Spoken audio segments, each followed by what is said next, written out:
Alright, this is video number 5 and should be the last video, so I am going to move very quickly.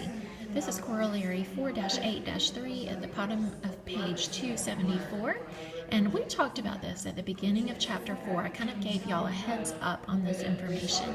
It says if a triangle is equilateral, then it is also equiangular. Now let's move to the top of page 275 to see the opposite of that, and that is if a triangle is equiangular, then it is also equilateral. So we've talked about that some. Those are two facts that you definitely need to hang on to, and we're going to use it in some problem solving. I'm not going to do it in my notebook. We're simply going to go through it in the book. This is example 3. We're going to look at A and B. It asks you, based on the material that we just discussed, to find the value of x. It tells us that triangle ABC is equiangular. Let's look at triangle ABC. Right here. We know this triangle is equilateral because they give us the tick marks to show the sides are congruent. Therefore, we also know it is equiangular. Alright, if it's equiangular, we say each angle is 180 divided by 3 angles. And that means that each angle is 60 degrees. I've told you that you need to know that without having to process it. You need to know that if the triangle is equiangular, that every angle measures 60 degrees. You shouldn't have to do that math in your head or on paper. That should become a given in your mindset.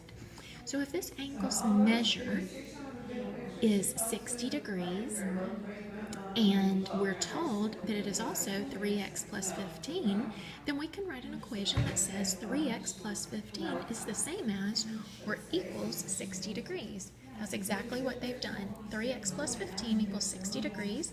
You simply solve for x, and x equals 15. Now, what we were asked in this problem was simply to find the value of x. We've done that. Let's look at angle T. I'm sorry, not angle T, variable T. We want to find the value of it in this triangle, KJL. So we're looking for the value of T.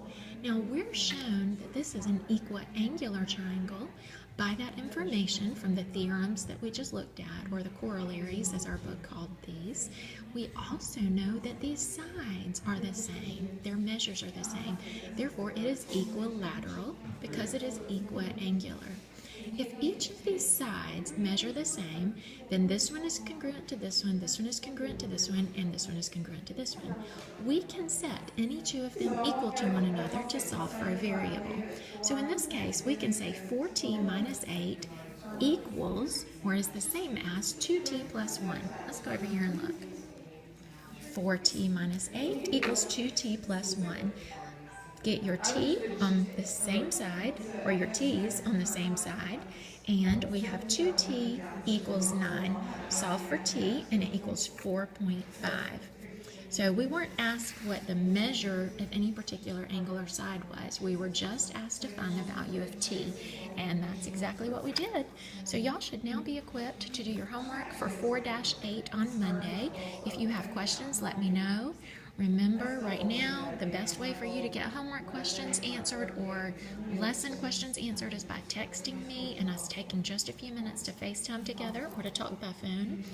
And for some of you, that may be absolutely essential to doing well on your test next Friday. So I am strongly encouraging you to do that after you have used your resources, your lesson, your notes, your video, or I'm sorry, the videos provided by the book, and the answers in the back of the book. After you've used all of those resources, feel free to contact me for help, and I hope these videos were helpful. I hope your homework goes well today, which is Friday, and Monday, and I will see y'all on Tuesday morning. Have a great weekend.